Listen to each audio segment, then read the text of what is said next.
तो hello everyone, welcome और welcome back to this channel. तो आज के इस वीडियो में हम लोग बात करने वाले हैं कि किस प्रकार से आप अपनी जेईई मेंस की परसेंटाइल कैलकुलेट कर सकते हैं खुद अपने हाथों से। ठीक है, तो चलो इस वीडियो को स्टार्ट करते हैं। और आप लोग का जेईई मेंस का एग्जाम लगभग आप मान के चलिए कि 10 शिफ्ट में हुआ था। ठीक है, 28 को नहीं हुआ था, 27, 29, इसके बाद 30, 31, इसके बाद 1 तारीख को हुआ था। ठीक है, तो ऑलमोस्ट आपकी 10 शिफ्ट में हुई थी। ठीक है, जो आपका एग्जाम था। तो अब कई बच्चों को रिस्पॉन्स शीट मिल गया होगा या फिर अभी 1 से 2 दिन में आपको रिस्पॉन्स शीट मिल जाएगी। ठीक है, अब रिस्पॉन्स शीट क्या होती है, कई बच्चे इसमें कंफ्यूज रहते हैं। देखो, रिस्पॉन्स शीट वो है कि जो कि आपने जेईई मेंस के एग्जाम में जो आपने टिक लगाया होगा, ठीक है, जो मार्क किया होगा, जो क्वेश्चन आपने सॉल्व किया होगा, वो चाहे गलत हो या सही हो, ठीक है, बेसिकली आपका वो रिस्पॉन्स, ठीक है, एक प्रकार से उसकी सॉफ्ट कॉपी आपके ईमेल पे आ जाएगी या फिर वो कहीं ना कहीं उसके एनटीए के पोर्टल पे वहां पे होगी। ठीक है, तो आप वहां से अपना मार्क्स कैलकुलेट कर सकते हो कि कौन सी बेसिकली आंसर की तो आपको कोचिंग के द्वारा मिली गई होगी, तो आप वहां से कैलकुलेट कर सकते हो, अपना कितना मार्क्स कैलकुलेट कर सकते हो, कितने मार्क्स आ रहे हैं। ठीक है, इसके बाद हम आपको बता दें कि जो आपका ये सेशन हुआ है जनवरी वाला, ठीक है, इसमें आप मान के चलिए कि लगभग आपके 11,70,000 बच्चे जो है मोटा मोटी मान के चल रहे हैं कि इतने बच्चे आपके क्या हुए हैं, इतने बच्चे अपीयर्ड हुए हैं। रजिस्टर्ड कैंडिडेट्स तो आपके लगभग मान के चलिए कि 12.5 लाख के आसपास थे रजिस्टर्ड कैंडिडेट। ठीक है, तो फिलहाल कैलकुलेट कैसे करेंगे परसेंटाइल, सबसे बड़ी बात ये है। ठीक है, तो चलो देखते हैं, फॉर्मूला देखते हैं। ठीक है, कैसे करते हैं वो भी हम लोग यहाँ पे आज सीख रहे होंगे। ठीक है, तो अगर आप इस चैनल पे नए हो तो इस चैनल को सब्सक्राइब कर लेना, क्योंकि इस चैनल पे आपको जेईई मेंस, जेईई एडवांस और उसके साथ साथ ही आपको फिजिक्स से रिलेटेड जो भी क्वेरीज हैं, ठीक है, आप इस चैनल पे आके अपना सोल्यूशन ले सकते हो। ठीक है, तो चलो स्टार्ट करते हैं। सबसे पहले देखो, नंबर ऑफ कैंडिडेट्स कितने थे, मान के चलो कि नंबर ऑफ कैंडिडेट्स जो थे वो थे 11 लाख। ठीक है, 11 लाख और 70,000। ठीक है, 11,70,000 ये आपके नंबर ऑफ कैंडिडेट्स थे जो कि आपके जेईई मेंस जनवरी अटेम्प्ट में अपीयर हुए हैं। ठीक है, बेसिकली अब देखो हम लोग परसेंटाइल कैसे, हम लोग का मोटिव क्या है, परसेंटाइल कैलकुलेट करना। तो सपोज कि यहाँ पे 10 शिफ्ट थे। ठीक है, शिफ्ट नंबर 1, ओ मार्कर धोखा दे रहा है, कोई बात नहीं, shift 1, shift 2, shift 3, shift 4, shift 5 और शिफ्ट ऐसे करके आप मान लो शिफ्ट 10 शिफ्ट थे। ठीक है, सपोज यहाँ पे कितने शिफ्ट थे आपके, 10 शिफ्ट है।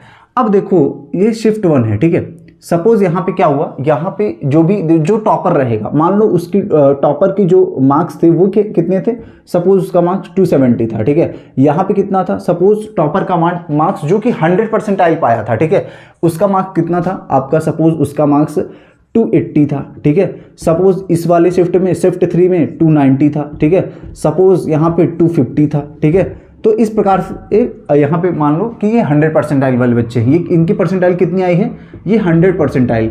ये वाला इस बच्चे का कितना आया है, इसका 100 परसेंटाइल आया है। ठीक है, इस बच्चे का कितना है, इसका भी 100 परसेंटाइल आया है, जो कि क्या है, टॉपर है। ठीक है, इसका कितना आया है, सपोज इसका भी 100 परसेंटाइल आया है। ठीक है, इसका भी कितना है, 100 परसेंटाइल आया है, ये टॉपर बच्चे हैं। ठीक है, अब देखो ये क्या हो गया, ये तो आपकी शिफ्ट हो गई, ये क्या हो गया, आपके टॉपर बच्चे का मार्क्स हो गया, और ये क्या हो गया, उसकी परसेंटाइल जो कि 100 परसेंटाइल है। ठीक है, अब देखो बात कर लेते हैं यहाँ पे number of candidates particular shift में कितने थे। ठीक है, सपोज अब हम यहाँ पे थोड़ा सा कम करके चल रहे हैं। ठीक है, 11 लाख थोड़ा सा बड़ा नंबर हो जाएगा अगर हम लोग यहाँ पे कैलकुलेशन करेंगे, तो मान के चलते हैं थोड़ा कम करके चलेंगे। ठीक है, सपोज यहाँ पे कितने बच्चे अपीयर हुए, मान के चलते हैं कि 18,000 या फिर आप मान लो कि सपोज 20,000। ठीक है, थोड़ा सा इसको ईजी करते हैं, 20,000 बच्चे इस शिफ्ट में पर्टिकुलर अपीयर हुए, शिफ्ट 1 में। ठीक है, इसमें कितने अपीयर हुए, सपोज इसमें 15,000 अपीयर हुए। ठीक है, 15,000 अपीयर हुए।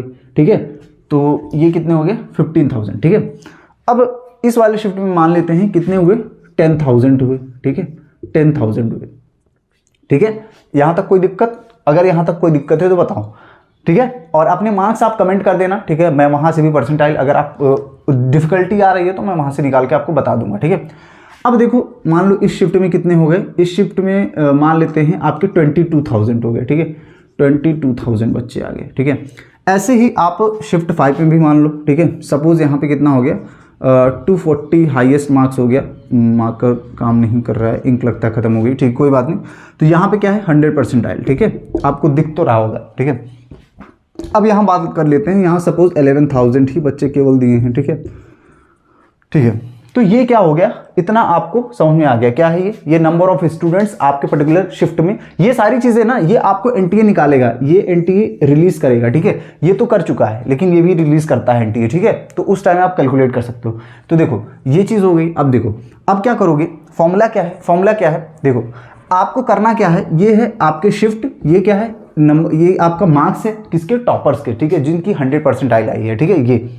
और ये क्या है, ये है आपका बेसिकली नंबर ऑफ स्टूडेंट जो कि पर्टिकुलर शिफ्ट में अपीयर हुए हैं, ठीक है। तो अब देखो अब क्या करोगे, सपोज आपका मार्क्स कितना आया, सपोज आपका मार्क्स 180 मार्क्स आया, ठीक है। कितना आया आपका 180 मार्क्स आया, कितना 180 मार्क्स, ठीक है। कितना आया 180, दिस इज योर मार्क्स, ठीक है। आपका कितना आया, आपने जो रिस्पॉन्स शीट पकड़ी हुई है, ठीक है, जो आपको रिस्पॉन्स शीट मिली हुई है, ठीक है, उसमें आप कैलकुलेट किए तो आपका मार्क्स कितना आ रहा है 180 आ रहा है, ठीक है। अब देखो इस 180 मार्क्स, सपोज ये 180 से नीचे, ठीक है, जितने भी बच्चे होंगे, ठीक है, सपोज इस पर्टिकुलर शिफ्ट में आपने दिया था शिफ्ट 1 में 27th ऑफ फेब, ठीक है, सॉरी जैन, ठीक है। तो यहाँ पे 20,000 बच्चे थे जिसमें कि आपका 180 नंबर आ रहा है, ठीक है। टॉपर का कितना आ रहा है 270 आ रहा है। अब 180 से जितने बच्चे जो है नीचे होंगे, ठीक है, सपोज यहाँ पे मान लो अब 10,000 बच्चे नीचे हैं, कितने 10,000 बच्चे आपसे नीचे हैं, ठीक है। मान लेते हैं, चलो 5,000 ले लो, ठीक है, 15,000 इसको ले लो, ठीक है, क्योंकि आपका नंबर काफ़ी अच्छा है, ठीक है। तो हम 15,000 इसको ले रहे हैं। इतने बच्चे क्या है आपसे कम नंबर पाए हुए हैं, ठीक है। ये सारी चीज़ें आपको वहाँ पे रिलीज हो जाती है, ठीक है। अब देखो अब क्या होगा, अब यहाँ पे क्या करोगे आप, एक सिंपल सा फॉर्मूला है कि जितने नंबर ऑफ स्टूडेंट्स आपसे कम पाए हैं, सपोज यहाँ पे क्या है 1 क्या हो जाएगा 15,000, ठीक है, 15,000, ठीक है, ये क्या हो जाएगा 15,000 अपॉन कितना 20,000, ठीक है, 20,000, ठीक है, ये है 20,000 इंटू क्या करोगे इंटू 100, ठीक है। तो ये क्या आ जाएगा 1 0 0 कैंसिल आउट, ठीक है, कैंसिल आउट, ठीक है। ये कितना बचा 2 5 जा, ठीक है। तो ये कितना आ गया 75, ठीक है। ये मैंने ऐसे ही डेटा ले लिया है, ठीक है, 75 परसेंटाइल, ठीक है। तो ये हुई आपकी परसेंटाइल, ठीक है। यहाँ पे डेटा थोड़ा सा अलग था इसलिए आपका ये इस प्रकार से आई है, ठीक है। तो ये आप कैलकुलेट कर सकते हो इस प्रकार से कि ये आपका क्या आ गया परसेंटाइल आ गया, ठीक है। तो ये बहुत ही आसान तरीके से यहाँ हो गया। और कई बच्चों को कन्फ्यूजन रहता है एनटीए स्कोर क्या होता है, ठीक है, बेसिकली एनटीए स्कोर क्या होता है, क्या परसेंटाइल एनटीए स्कोर सेम होता है। तो हाँ बिल्कुल आपका परसेंटाइल और एनटीए स्कोर सेम होता है, ठीक है। तो बस आज के लिए इतना ही। और भी कोई आपको डाउट है तो आप बिल्कुल कमेंट में पूछ सकते हैं और इस चैनल के साथ जुड़ सकते हैं, क्योंकि यहाँ पे आपको बेसिकली कॉलेज से रिलेटेड, ठीक है, और जो भी आपके फिजिक्स में दिक्कतें आ रही हों या फिर आपको जो भी जेईई मेंस एडवांस में कोई भी अगर दिक्कतें हो तो मैं अवश्य आपको सॉल्व करूंगा, ठीक है। तो बस आज के लिए इतना ही। Bye bye, take care, till then keep striving, keep achieving, keep learning.